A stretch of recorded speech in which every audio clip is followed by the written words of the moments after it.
good morning, good evening, good afternoon, or good night, and wherever you are and whoever you are. Hi. We are in Genesis chapter 11. This is about the Tower of Babel, and then from Shem to Ham, and then Abram's family. So verses 1 through 9 is the Tower of Babel. It is one of my favorite Bible stories. Don't know exactly why, but it's just one that is imprinted in my brain from Bible school, and I just like it. And then we have verses 10 through 26 is going to be the beautiful family tree from Shem to Abram with names that look like spilled alphabet soup. Then we have Abram's family, which those names aren't as hard. Pretty easy. So let's get started. I need me some theme music. Like when I say stuff like that, let's get started. Probably not like that because that's kind of lame, but that's the first thing that came to mind. Okay. The Tower of Babel. Now, the whole world had one language and common speech. As people moved eastward, they found a plain in Shinar and settled there. They said to each other, "Come, let's make bricks and bake them thoroughly," which is how you make bricks. You gotta bake them. Okay. They used brick instead of stone and tar for mortar. Then they said, "Come, let us build ourselves a city with a tower that reaches to the heavens, so that we may make a name for ourselves. Otherwise, we will be scattered over the face of the whole earth." Dun dun dun dun, foreshadowing. But the Lord came down to see the city and the tower the people were building. The Lord said, "If as one people speaking the same language they have begun to do this, then nothing they plan to do will be impossible for them."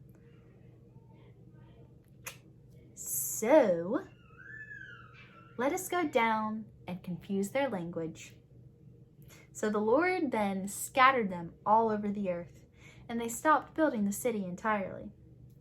That is why it is called Babel, because there the Lord confused the language of the whole world. From there, the Lord scattered them over the face of the whole earth. This is the account of Shem's family line.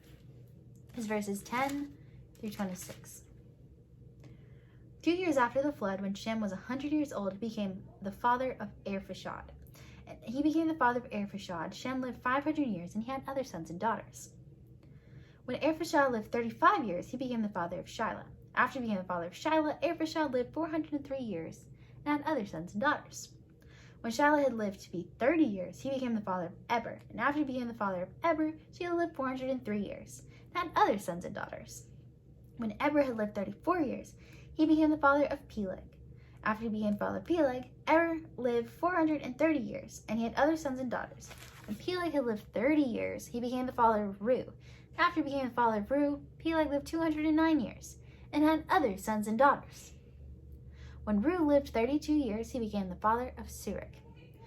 And after he became the father of Serug, Reu lived 207 years, and had other sons and daughters. When Serug had lived 30 years, he became the father of Nor. And after he became the father of Nor, Serug lived 200 years, and had other sons and daughters. When Nor had lived 29 years, he became the father of Terah. And after he became the father of Terah, Nor lived 119 years, and had other sons and daughters. And Terah lived 70 years, and he became the father of Abram, Nor, and Haran. Now, this is the account of Abram's family. This is the account of Terah's family line. Terah became the father of Abram, Nor, and Haran. Haran became the father of Lot. While his father, Terah, was still alive, Haran died in Ur, the land of his birth. Abram and Nor both married. The name of Abram's wife was Sarai. I think that's a pretty name.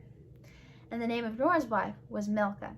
She was the daughter of Haran, and father of both Milcah and Iscah.